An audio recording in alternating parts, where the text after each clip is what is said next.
Para ter acesso a esse audiobook completo, basta entrar em contato comigo e pedir para participar do nosso canal do Telegram. Para isso, leia o QR Code que está na tela, ou clique no link na descrição ou nos comentários desse vídeo. Por apenas R$ 10 por mês, lembrando que você pode cancelar a assinatura a qualquer momento sem problemas. Você terá acesso a esse e diversos outros audiobooks completos diariamente. Você também vai poder pedir qualquer audiobook que queira escutar e nós fazemos para você. Te esperamos por lá. A memória de Jack Lucas. Com Monet não vemos o mundo real, mas sim apreendemos suas aparências. F. Robert Ken L. Aurore, 1908. Não.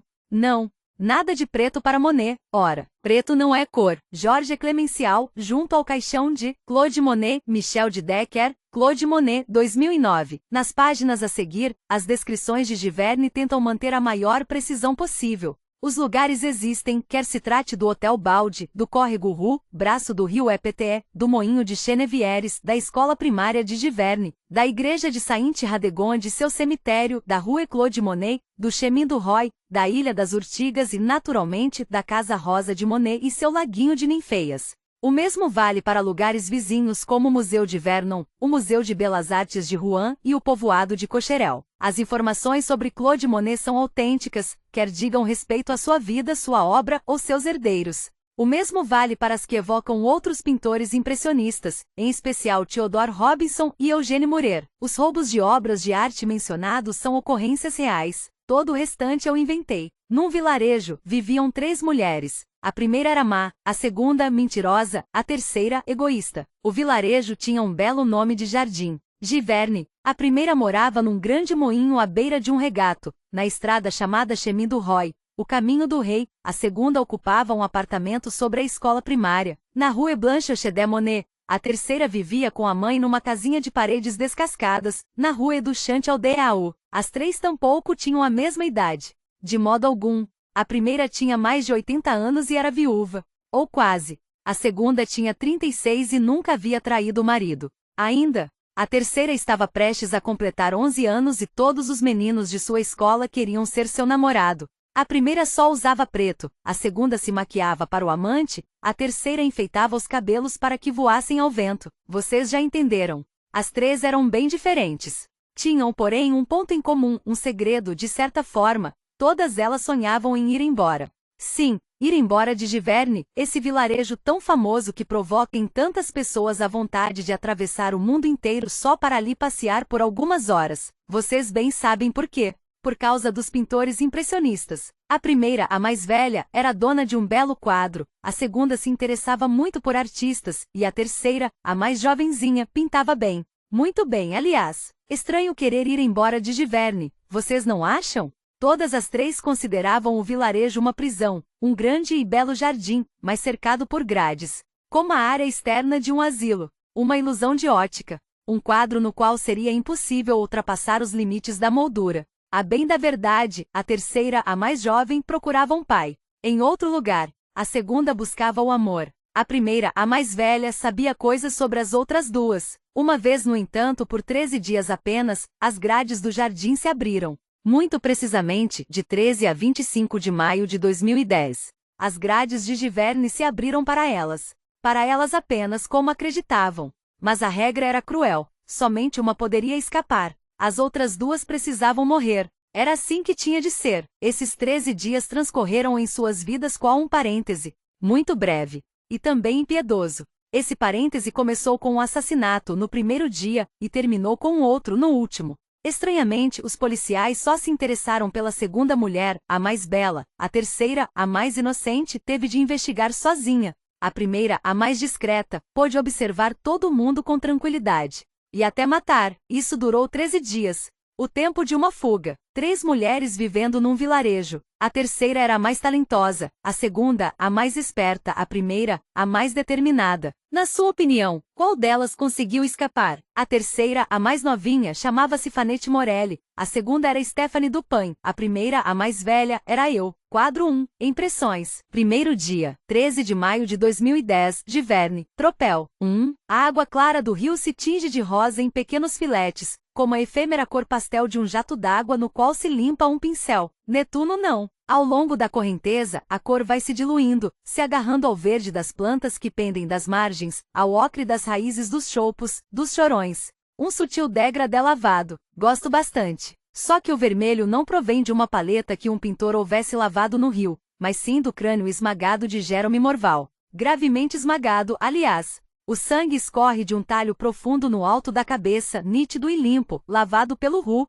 onde a cabeça se encontra mergulhada. Meu pastor alemão se aproxima, fareja. Torno a gritar, dessa vez com mais ênfase. Netuno não. Para trás. Imagino que não vão demorar a encontrar o cadáver. Mesmo sendo apenas 6 da manhã, alguém com certeza vai passar por aqui, um pintor, alguém praticando corrida, um catador de escargotes, um passante que vai dar de cara com o corpo. Tomo cuidado para não avançar mais. Apoio-me na bengala. A terra à minha frente está enlameada. Choveu muito nos últimos dias, as margens do curso d'água estão instáveis. Aos 84 anos, não tenho mais idade para bancar a náiade, ainda que seja em um regato de nada, com menos de 1 metro de largura, do qual metade do volume d'água é desviado para alimentar o lago dos Jardins de Monet. Aliás, parece que não é mais o caso, que hoje existe uma fonte subterrânea para abastecer o laguinho de Ninféias. Vamos, Netuno! Em frente! Ergo a bengala na direção do cão como que para impedi-lo de encostar o nariz no buraco escancarado do paletó cinza de Jerome Morval.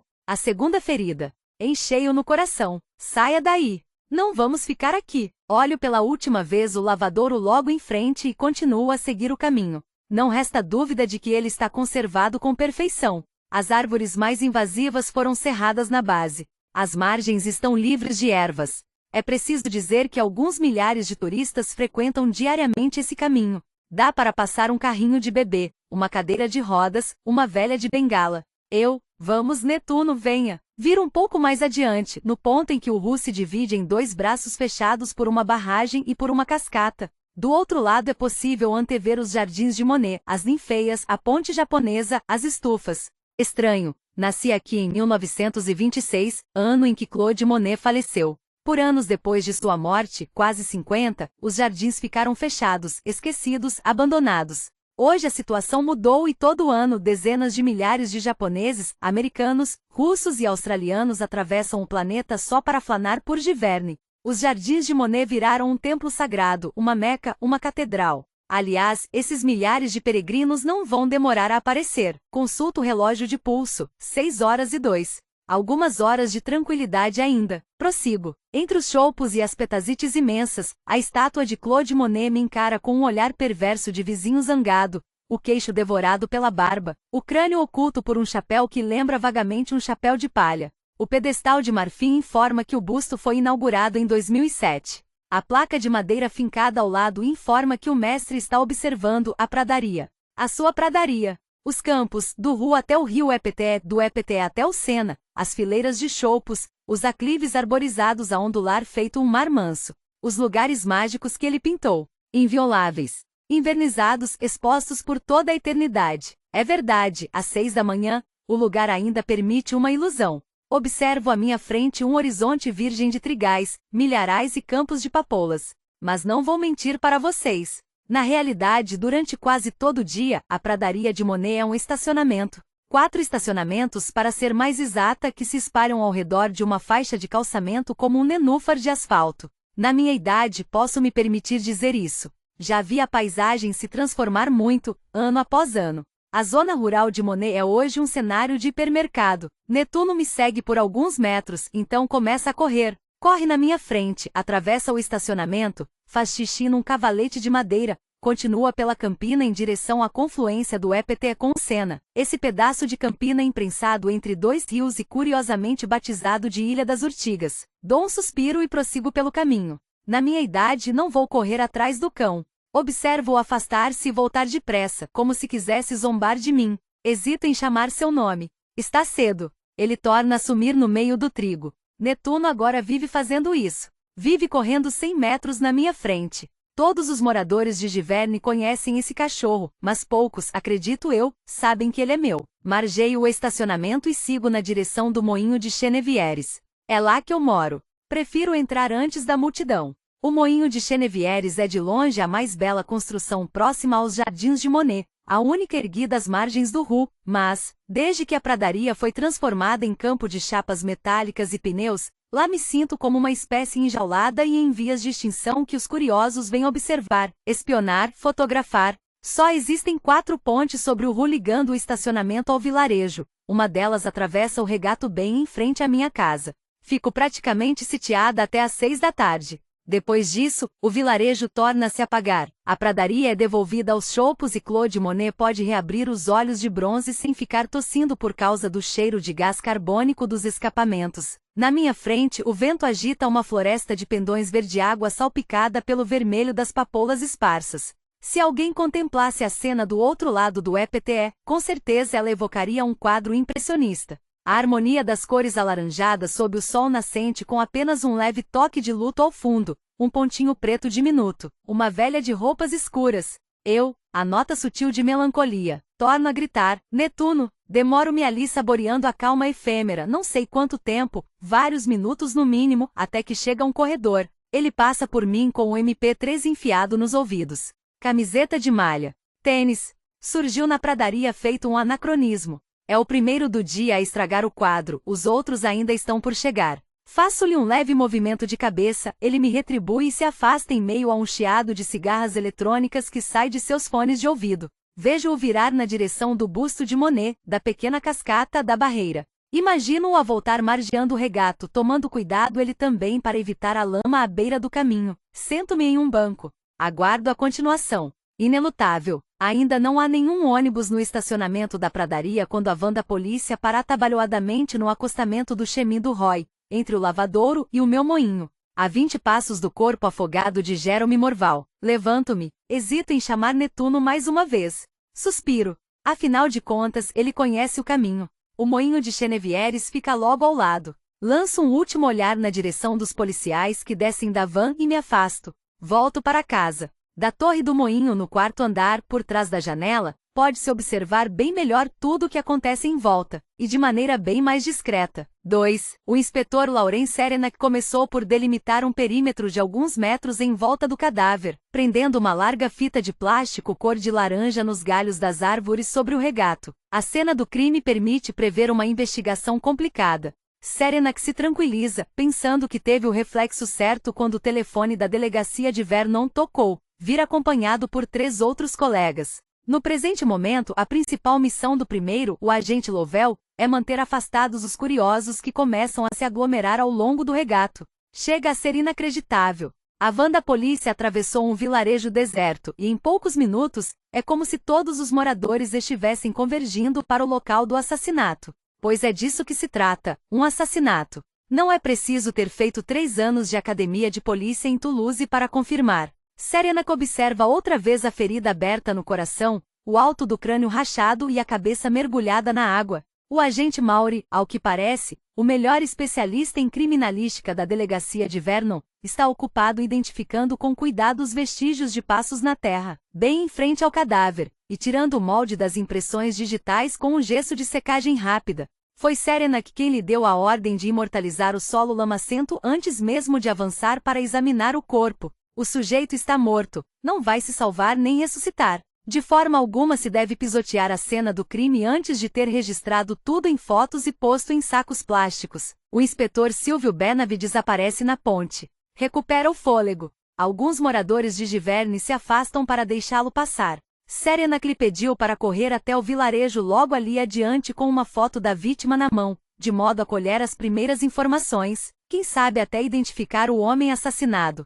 Não faz muito tempo que o inspetor Serenac trabalha em Vernon, mas entendeu rapidamente que Silvio Benavides é muito bom em obedecer a ordens, o que faz com zelo, em organizar as coisas e em arquivar com minúcia. De certa forma, o assistente ideal. Benavides talvez padeça de uma leve falta de iniciativa. Mesmo assim, Serenac tem a intuição de que se trata mais de excesso de timidez do que de falta de competência. Um sujeito dedicado.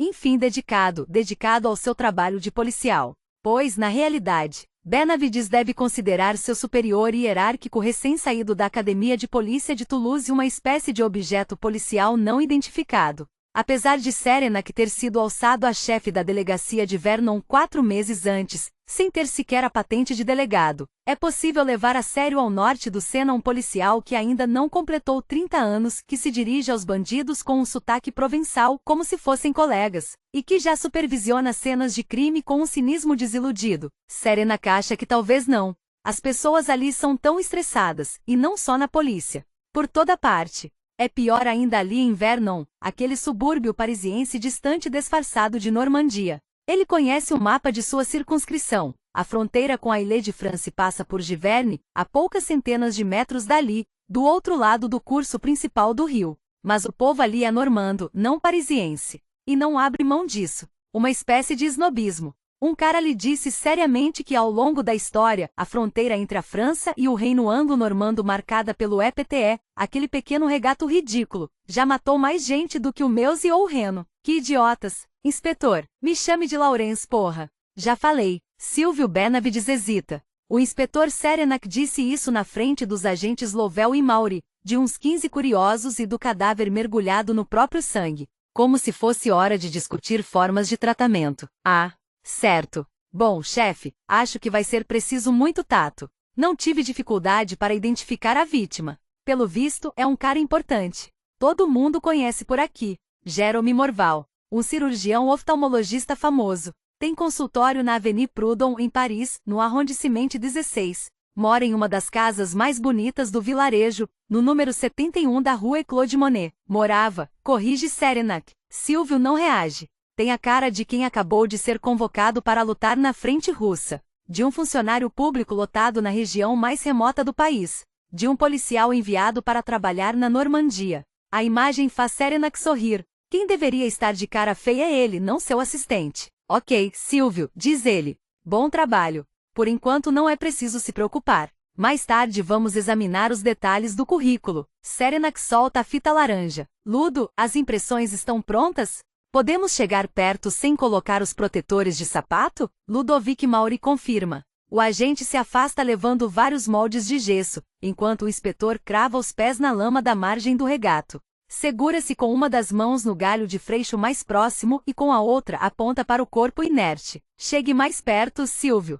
Olhe, não acha curioso o modus operandi deste crime? Benavides se adianta. Lovell e Maury também se viram, como se estivessem assistindo à prova de admissão de seu superior hierárquico. Rapazes, observem o ferimento que atravessa o paletó. Morval visivelmente foi morto com uma arma branca. Uma faca, algo assim. Em pleno coração. Sangue seco. Mesmo sem o parecer dos legistas, dá para lançar a hipótese de que a causa da morte é essa. Quando examinamos os vestígios na lama, porém, percebemos que o corpo foi arrastado por alguns metros até a beira do regato. Por que fazer isso? Por que mudar um cadáver de lugar? O assassino então pegou uma pedra ou algum outro objeto pesado de tamanho semelhante, e se deu ao trabalho de esmagar o alto do crânio e a têmpora. Mais uma vez, por quê? Lovell levanta a mão quase timidamente. Morval talvez ainda não estivesse morto? Bem, diz Serenak com voz melodiosa. Pelo tamanho da ferida no coração, não acredito muito nisso. E se ele ainda estivesse vivo, por que não dar uma segunda facada ali mesmo? Por que arrastar a vítima para depois esmagar o crânio? Silvio Benavides não diz nada. Ludovic Maury observa o local. Na margem do regato, uma pedra do tamanho de uma bola de futebol está coberta de sangue. Ele já coletou na sua superfície todas as amostras possíveis. Tenta dar uma resposta, porque havia uma pedra por perto. Ele pegou a arma que estava ao seu alcance. Os olhos de Serenak brilham. Não concordo com você, Ludo. Olhem bem para esta cena, rapazes. Tem uma coisa ainda mais estranha. Olhem para o regato, numa extensão de uns 20 metros. O que estão vendo? O inspetor Benavides e os dois agentes acompanham as margens com os olhos, sem entender aonde Serenak quer chegar. Não há nenhuma outra pedra, exclama o chefe da delegacia triunfal. Não existe pedra nenhuma em toda a extensão do rio. E se observarmos esta aqui um pouco de perto, não resta dúvida de que também foi transportada. Não tem terra seca grudada, a grama amassada debaixo dela está fresca. Então o que esta pedra providencial está fazendo aqui? O assassino a trouxe também, é óbvio. O agente Lovell tenta fazer os moradores de Giverny recuarem até a margem direita do regato, em frente à ponte, no lado do vilarejo. O público não parece incomodar Serenak. O inspetor continua. Rapazes, para resumir, estamos diante da seguinte situação. Jerome Morval é esfaqueado aqui no caminho,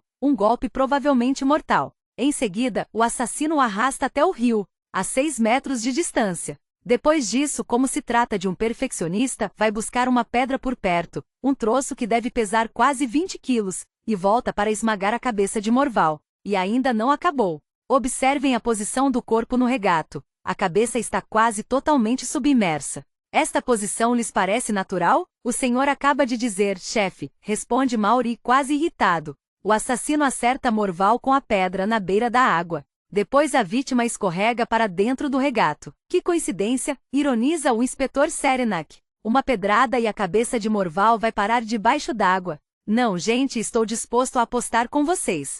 Peguem a pedra e esmaguem o cérebro de Morval. Ali na margem do regato. Nem por um decreto a cabeça do cadáver vai parar debaixo d'água, impecavelmente submersa a 10 centímetros de profundidade. Senhores, acho que a solução é bem mais simples. Estamos, por assim dizer, diante de um triplo assassinato na mesma pessoa. Primeiro eu o mato. Depois esmago sua cabeça. Por fim, o afogo. Um esgar surge em seus lábios. Estamos diante de alguém motivado. Obstinado. Alguém muito, muito bravo com Jerome Morval. Lauren Serenak se vira sorrindo para Silvio Benavides. Querer matá-lo 3 vezes não é muito legal em relação ao nosso oftalmologista, mas pelo menos é melhor do que matar 3 pessoas diferentes, não? Ele pisca para o inspetor Benavides cada vez mais incomodado. Não gostaria de semear o pânico no vilarejo, mas nada nesta cena de crime me parece se dever ao acaso. Continua. Não sei por que é quase como se isto aqui fosse uma composição, um quadro montado.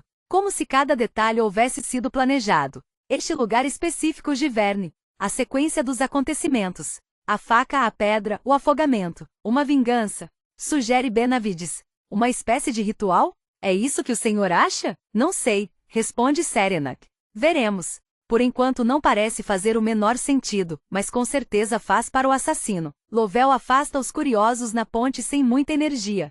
Silvio Benavides se mantém calado, concentrado, como se tentasse discernir, na enxurrada de palavras de Serenak, entre o bom senso e a provocação. De repente, uma sombra escura surge do pequeno bosque de choupos da pradaria, passa debaixo da fita laranja e pisoteia a lama das margens. O agente Mauri tenta contê-la, sem sucesso. Um pastor alemão. Animado, o cachorro se esfrega na calça jeans de Serenak. Vejam só, diz o inspetor. Nossa primeira testemunha espontânea. Ele se vira para os moradores de Giverne na ponte. Alguém conhece este cachorro? Sim, responde sem hesitação, um sujeito de certa idade vestido de pintor, com calça de veludo e paletó de tweed. É Netuno, o cachorro de Giverne. Todo mundo aqui cruza com ele. Persegue as crianças do vilarejo. Os turistas. Faz parte da paisagem, por assim dizer. Venha cá, grandão, diz Serenak, agachando-se para ficar da mesma altura do cão. Quer dizer que é a nossa primeira testemunha? Me diga uma coisa, você viu o assassino? Sabe quem é? Depois quero o seu depoimento. Agora ainda temos um pouco de trabalho aqui. O inspetor parte um galho de chorão e o atira alguns metros mais adiante. Netuno reage. Vai buscar o galho, volta. Silvio Benavides observa com espanto a brincadeira do superior. Por fim, Serenak se levanta.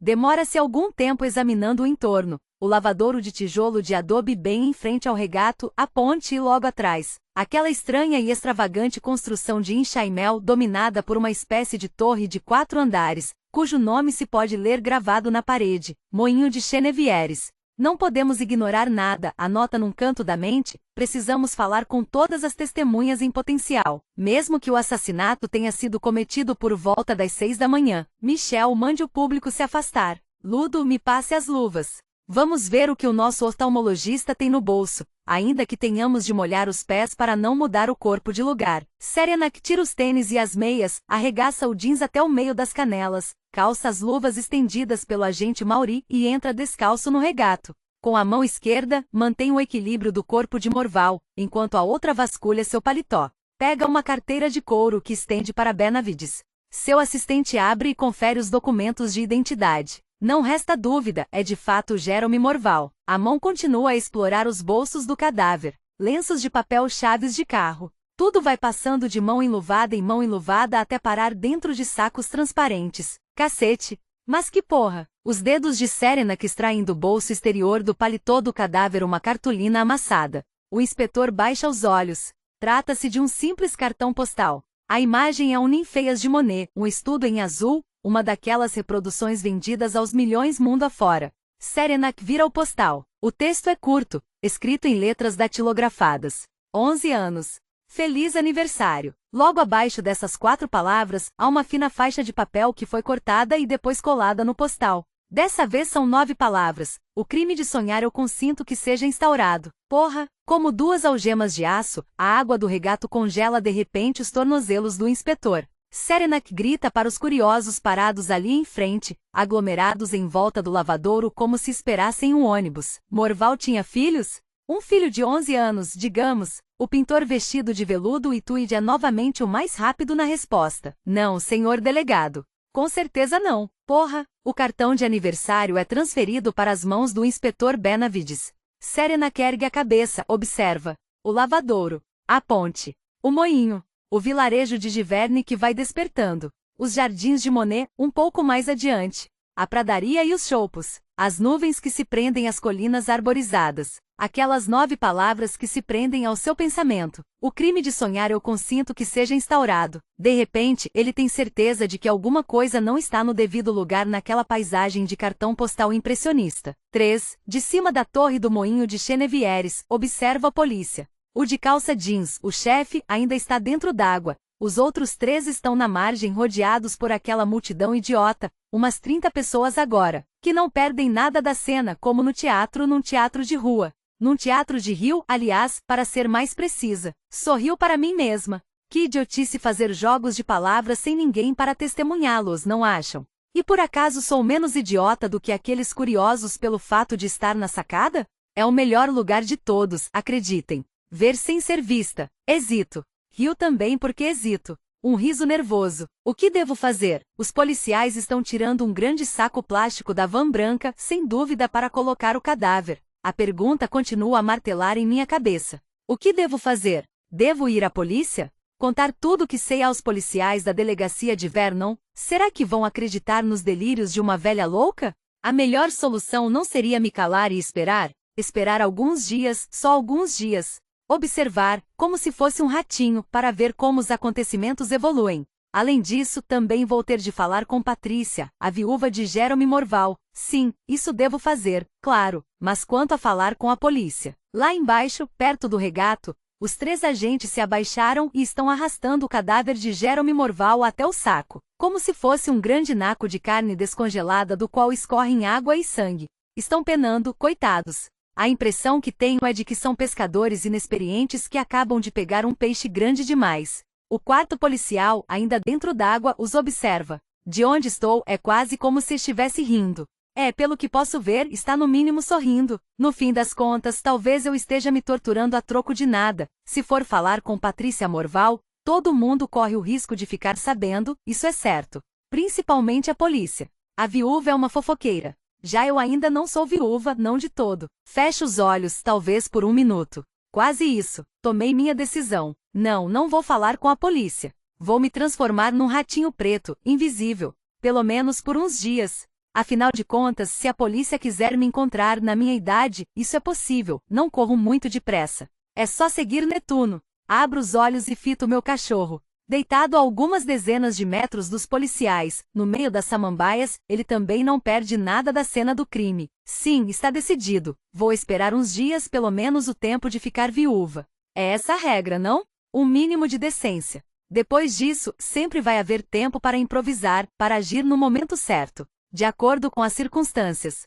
Li faz tempo um romance policial totalmente inacreditável. A trama era ambientada numa chácara inglesa, algo assim. Toda a intriga era explicada pelos olhos de um gato. Sim, isso mesmo, de um gato. O gato era testemunha de tudo, e é claro que ninguém lhe dava a menor atenção. À sua maneira, era ele quem conduzia a investigação. Escutava, observava, examinava. O romance era inclusive suficientemente bem construído para se poder pensar que no fim das contas, o assassino era o gato. Bem, não vou estragar seu prazer contando o final, vocês vão ler o livro se tiverem oportunidade. Era só para explicar o que pretendo fazer. me transformar numa testemunha tão acima de qualquer suspeita desse caso quanto o gato da chácara inglesa. Torno a virar a cabeça na direção do rio. O cadáver de Morval quase desapareceu, engolido pelo saco plástico, que mais parece uma anaconda que acabou de se alimentar. Apenas um pedaço da cabeça ultrapassa agora os 2 maxilares dentados de um zíper ainda um pouco aberto. Os 3 policiais na margem parecem ofegar. Do alto, é como se estivessem esperando apenas um gesto do chefe para sacar um cigarro. Segundo dia, 14 de maio de 2010, Moinho de Chenevieres. Pronome de tratamento. 4. No hospital, eles enchem meu saco com toda essa papelada. Amontou como posso sobre a mesa da sala os papéis impressos em diferentes cores. Receitas médicas, atestados de plano de saúde, certidão de casamento, comprovante de residência, exames. Guardo tudo dentro de envelopes de papel pardo. Alguns são para o hospital. Não todos. Vou pesar e despachar tudo no correio de Vernon. Guardo os papéis sem serventia dentro de uma pasta branca. Não preenchi todos eles, não entendi tudo. Vou perguntar às enfermeiras. Elas já me conhecem. Passei a tarde e boa parte da noite de ontem lá. Quarto 126. Bancando a quase viúva preocupada com o marido que vai partir, escutando as palavras tranquilizadoras dos médicos, das enfermeiras. Suas mentiras. Meu marido está fudido. Tenho consciência disso. Se eles soubessem como estou cagando, tomara que acabe logo. É só o que peço. Antes de sair, avanço até o espelho com a moldura folheada a ouro descascada, à esquerda da porta de entrada. Olho meu rosto ressecado, enrugado, frio, morto. Enrolo um grande lenço negro em volta dos cabelos presos. Quase um chador. As velhas daqui são condenadas a usar véu, ninguém quer vê-las. É assim que as coisas são. Até em Giverne. Principalmente em Giverne, o vilarejo da luz e das cores. As velhas são condenadas às sombras, à escuridão, à noite. Inúteis. Invisíveis. Elas passam. E são esquecidas. Para mim é melhor assim. Viro-me uma última vez antes de descer a escadaria da minha torre de menagem. É assim que as pessoas se referem com mais frequência à torre do Moinho de Chenevieres, em Giverne. Torre de menagem. Num gesto automático verifico que nada ficou fora do lugar e no mesmo pensamento maldigo minha estupidez. Ninguém mais entra aqui. Ninguém mais vai aparecer nunca. Ainda assim, qualquer mínimo objeto fora do lugar me deixa atormentada. Uma espécie de distúrbio obsessivo do comportamento, como se diz nos artigos de jornal. Um transtorno obsessivo-compulsivo, que não incomoda ninguém além de mim. No canto mais escuro, um detalhe me irrita. Tenho a impressão de que o quadro está um pouco torto em relação à pilastra. Atravesso a sala devagar. Empurro o canto direito inferior da moldura para fazê-la subir um pouquinho. As minhas ninféias, negras, pendurei o quadro no lugar exato em que não se pode vê-lo de nenhuma janela. Se é que alguém poderia ver pela janela do 4º andar de uma torreta normanda construída no meio de um moinho. Meu antro. O quadro está pendurado no trecho menos iluminado, em um canto morto, mais exatamente. A escuridão torna ainda mais sinistras as manchas escuras a deslizar sobre a água cinzenta. As flores do luto, as mais tristes que alguém já pintou. Desço a escada com dificuldade. Saio. Netuno está me esperando no pátio do moinho. Afasto-o da minha bengala antes de ele pular no meu vestido. Esse cachorro não consegue entender que controlo cada vez menos meu equilíbrio. Levo vários minutos para trancar as 3 pesadas fechaduras, colocar o molho de chaves na bolsa e verificar uma última vez se todas as fechaduras estão bem trancadas. Por fim, viro-me. No pátio do moinho, a grande cerejeira está perdendo as últimas flores. Uma cerejeira centenária, ao que parece. Dizem que teria conhecido Monet. As cerejeiras agradam muito em Giverne. Plantaram toda uma fileira delas ao redor do estacionamento do Museu de Arte Americana, que um ano atrás virou o Museu dos Impressionistas. Cerejeiras japonesas, pelo que ouvi dizer, são menores, como árvores anãs. Acho isso estranho, essas novas árvores exóticas, como se já não existissem árvores em quantidade suficiente no vilarejo. Mas enfim, é assim que as coisas são. Parece que os turistas americanos adoram o rosa das flores de cerejeira na primavera. Se alguém pedisse a minha opinião, diria que a terra do estacionamento e os carros cobertos de pétalas cor-de-rosa me parecem ter, digamos, um quê de Barbie. Mas ninguém quer saber a minha opinião. Aperto os envelopes contra o peito para que Netuno não os estrague. Subo com dificuldade a Rue du Colombier. Não me apresso. Paro para recuperar o fôlego na sombra da entrada coberta de era de uma pousada. O ônibus até Vernon só vai passar daqui a 2 horas. Tenho tempo, todo o tempo do mundo para brincar de ratinho preto. Viro na Rue Claude Monet. As malvas rosas e as íris alaranjadas rebentam o asfalto feito ervas daninhas à margem das fachadas de pedra, típico de Giverny. Prossigo no meu ritmo de octogenária. Como sempre, Netuno já está bem mais à frente. Acabo chegando ao Hotel Baldi. As vidraças do estabelecimento mais famoso de Giverny estão escondidas por cartazes de exposições, galerias ou festivais. Aliás, as vidraças têm exatamente o mesmo tamanho dos cartazes. Pensando bem, é estranho. Sempre me perguntei se era coincidência, se o tamanho dos cartazes era adaptado ao das vidraças do hotel, ou se, pelo contrário, o arquiteto do Baldi era um visionário que já no século XIX, ao projetar suas janelas, previra o tamanho padrão dos futuros reclames publicitários. Mas imagino que um enigma desses não lhes interesse nem um pouco. Algumas dezenas de visitantes estão acomodados numa mesa diante do hotel, em cadeiras de ferro verdes, debaixo de guarda-sóis laranja, em busca da mesma emoção da colônia de pintores americanos que desembarcou no hotel há mais de um século. Na verdade, isso também é estranho. No século passado, pintores americanos vinham aqui, a este minúsculo vilarejo normando, atrás de calma e concentração. O oposto da Giverny de hoje. Acho que não entendo nada da Giverny de hoje. Acomodo-me em uma mesa livre e peço um café.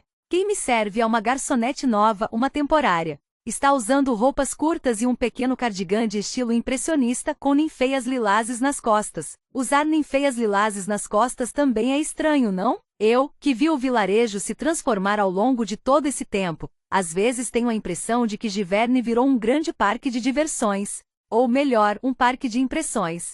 Acho que eles inventaram esse conceito. Fico ali suspirando como uma velha má que vive resmungando sozinha e não entende mais nada. Examino a multidão dispar que me cerca. Um casal de namorados lê a 4 mãos o mesmo guia Michelin. 3 crianças com menos de 5 anos brincam no cascalho. Seus pais devem pensar que estariam bem melhor na beira de uma piscina do que de um laguinho de sapos. Uma americana já meio passada tenta pedir seu café Liègeois em um francês digno de Hollywood. Eles estão ali. Os dois estão sentados a 3 mesas de mim. 15 metros. Eu os reconheço, claro. Já os vi pela janela do moinho, por trás das minhas cortinas. O inspetor mergulhado no regato diante do cadáver de Jerome Morval e seu tímido assistente. Naturalmente estão olhando para outro lado, na direção da jovem garçonete. Não na direção de um velho ratinho preto. 5. Pelas lentes dos óculos escuros do inspetor Serenac, a fachada do Hotel Baldi ganha um tom quase sépia, estilo Belle Époque, e as pernas da garçonete bonita que atravessa a rua adquirem um tom de cobre que lembra a cor de um croissant dourado. Tá bom, Silvio. Supervisione de novo para mim todas as buscas na margem do regato. Já foi tudo para o laboratório, claro. As impressões dos pés, a pedra, o corpo de Morval. Mas pode ser que a gente tenha esquecido alguma coisa. Sei lá, o lavadouro, as árvores, a ponte. Lá, você descobre. Dê uma volta e veja se encontra alguma testemunha. Já eu não tenho escolha, preciso falar com a viúva Patrícia Morval. Pode me dar alguma informação sobre esse tal Jerome Morval? Posso sim, Laur, chefe. Silvio Benavides tira uma pasta debaixo da mesa. Serenac segue a garçonete com o olhar. Quer beber alguma coisa? Um pastis? Um vinho branco? Não. Nada, nem um café? Não.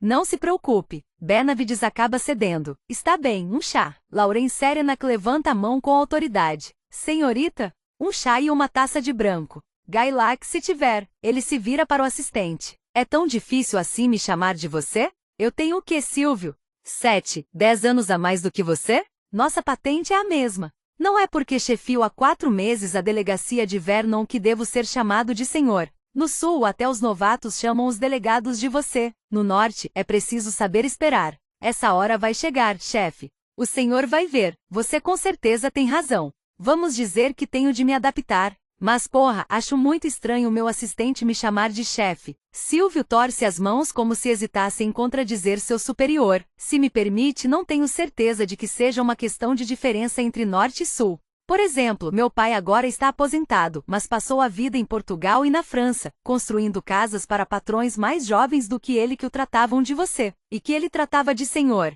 Na minha opinião, é mais uma questão de sei lá, gravata ou macacão de operário, mãos de unhas feitas ou sujas de graxa. Entende o que estou querendo dizer? Lauren Serenac abre os braços, distanciando as laterais da jaqueta de couro da camiseta cinza. Está vendo alguma gravata aqui, Silvio? Nós dois somos inspetores, porra. Ele dá uma sonora risada. Enfim, como você mesmo disse, o você virá com o tempo. Tirando isso, não mude mais nada. Gosto bastante do seu lado português de segunda geração que se faz de modesto. Mas então, e esse tal Morval? Silvio baixa a cabeça e lê suas anotações com um ar estudioso. Jerome Morval é um filho do vilarejo que soube seguir o próprio caminho. Morou em Giverny, mas a família se mudou para Paris quando ele ainda era menino. Papai Morval também era médico, clínico geral, mas sem grandes fortunas. Jerome se casou bastante jovem com uma tal Patrícia Sharon. Os dois tinham menos de 25 anos. O resto é um belo sucesso. O jovem Jerome estuda medicina, especializa-se em oftalmologia, abre o primeiro consultório em Asnieres com outros 5 colegas, e depois, quando o pai morre, investe a herança para comprar um consultório individual de cirurgia oftálmica no arrondissement 16. Aparentemente as coisas vão muito bem. Pelo que entendi, ele seria um especialista renomado em catarata e, consequentemente, teria uma clientela idosa. 10 anos atrás, retorna às origens. Jerome compra uma das mais belas casas de Giverny, entre o Hotel Baldi e a igreja. Não tem filhos? A garçonete traz as bebidas e se afasta. Serena que interrompe seu assistente logo antes de ele responder. Bonitinha moça, hein? Um belo compasso dourado debaixo da saia, não? Benavides hesita entre um suspiro cansado e um sorriso constrangido. Sim, não, enfim, em relação aos Morval, quero dizer. Nunca tiveram filhos. Bem, algum inimigo? Morval levava uma vida de celebridade um tanto limitada. Nada de política. Nenhuma responsabilidade em associações ou coisas do tipo. Nenhum grupo de amigos. Mas tinha, veja só. Bom dia. Benavides sente a forma peluda se enfiar debaixo da mesa. Dessa vez dá um suspiro evidente. Serena que estende a mão, na qual Netuno se esfrega. Minha única testemunha por enquanto. Sussurra Lauren Serenac. Oi Netuno. O cão reconhece o próprio nome. Encosta-se na perna do inspetor e espia com um ar desejoso o torrão de açúcar no pires da xícara de chá de Silvio. Serenac ergue o dedo na direção do cachorro. Comporte-se, hein? Vamos escutar o inspetor Benavides. Ele não consegue concatenar 2 frases. Mas, Silvio, o que você estava dizendo? Silvio se concentra em suas anotações e continua com um tom monocórdico. Jerome Morval tinha 2 paixões. Paixões que o devoravam, como se diz. Às quais ele dedicava todo o seu tempo. Serena que acaricia Netuno. Estamos avançando. 2 paixões, portanto. Para resumir, pintura e mulheres. Com relação à pintura, ao que parece, estamos diante de um verdadeiro colecionador, um autodidata bastante talentoso, com uma preferência marcada pelo impressionismo, claro, e com um desejo pelo que me disseram. Jerome Morval sonhava em ter um Monet. E se possível não qualquer Monet. Ele queria arrumar um Ninféias. Eis o que passava pela cabeça do nosso oftalmologista. Serena que dá um assobio no ouvido do cão. Só um Monet. Mesmo que o seu consultório fizesse todas as burguesas do 16 recuperarem a visão, o Ninféias parece muito além das possibilidades do nosso caro Dr. Morval. Mas 2 paixões, dizia você. De um lado, as telas impressionistas. E do outro, as mulheres. Boatos, boatos. Ainda que Morval não fizesse muito esforço para ser discreto. Seus vizinhos e colegas me falaram principalmente sobre a situação da mulher dele, Patrícia. Casou jovem. Dependia financeiramente do marido. Impossível se divorciar. Condenada a fechar os olhos, chefe, se é que o senhor me entende. Lauren Serenac esvazia sua taça de branco. Se isto aqui for um gailac, comenta com uma careta. Entendo o que você está dizendo, meu Silvio, e no fim das contas, estou começando a gostar desse médico. Já conseguiu encontrar alguma amante ou algum corno com potencial para assassino? Silvio pousa a xícara no pires. Netuno o encara com olhos úmidos. Ainda não. Mas ao que parece, em relação às amantes, Jerome Morval também tinha uma busca, uma obsessão. Ah, uma cidadela inexpugnável? Pode-se dizer. Segure-se bem, chefe, a mulher em questão é a professora da escola primária do vilarejo. A mais bonita do pedaço, e ele estava decidido a incluí-la entre seus troféus de caça. E daí? E daí que não sei mais nada. Isso foi tudo que pude tirar de uma conversa com seus colegas, a secretária e 3 galeristas com quem ele sempre trabalhava. Essa é a versão de Morval. A professora é casada? É.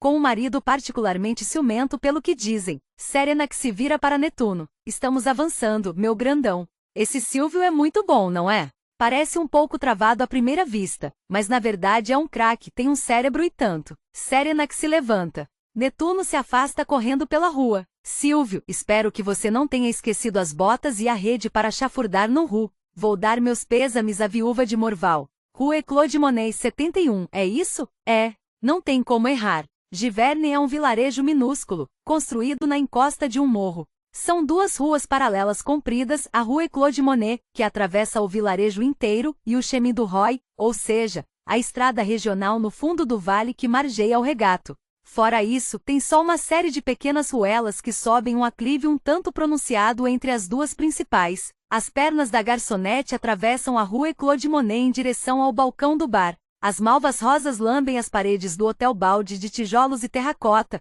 como chamas de cor pastel no fundo de uma lareira banhada de sol. Serena acha a cena bonita.